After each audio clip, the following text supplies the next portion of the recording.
vazani mtitole tasuzika chomene pasipano Satana watinanga kwa kulusa. Yehova zani mtitole tasuzika chomene pasipano. Utenga watu umene ndifuna tigawane nthawi ino ndiye kuti wopanda Yesu alibe moyo.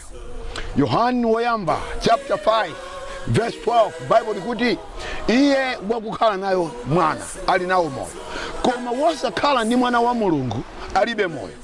Okondedwa abale anga, lero anthu amafuna kukhala ndi zinthu zosiyanasiyana, amafuna kukhala ndi nyumba zabwino, anthu amafuna kukhala ndi katundu wochuluka nyumba zawo, anthu amafuna kukhala ndi zinthu zimene moyo wawo ungasangalatse, ndi akakhala nazo amakondwera nazo.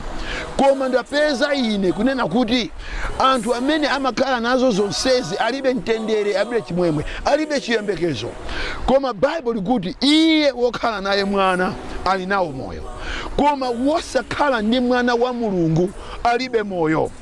Okondedwa abale anga, ndifuna ndikudandaulireni kunena kuti chinthu chimodzi chofunika kuti ife tikhale nacho ndiye kukhala naye Yesu.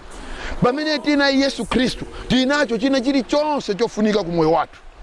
Tikamawerenga pa Miyambo chapter 8 verse 35 Bible limanena kuti pakuti wondipeza ine apeza moyo, Yehova wankomera mtima. Verse 36 ndiye kuti koma wondikana ine akonda imfa.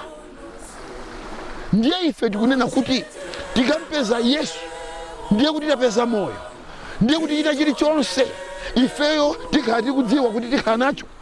Kumbukirani kuti Yesu mwini wakadanena, thangani mwafuna ufumu wa kumwamba ndi chilungamo chake, ndipo zina zonse zidzapasidwa, zidzawonjezedwa kwa inu. Ifeyo tikamufuna Yesu ndiye kuti tinalo banja lokondwa. Ifeyo tikamufuna Yesu ndiye kuti tinawo mtendere wa mtima.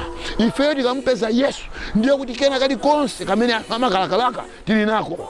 Kotero kuti abale ndi alongo, ndifuna ndikutsimikizireni Yesu ndiye yankho la mavuto athu. Yesu ndiye yankho la chimwemwe chathu.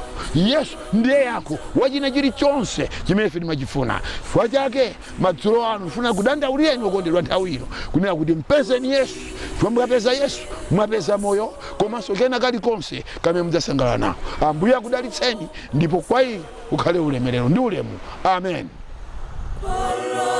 Tingalutaname panjitinga masuka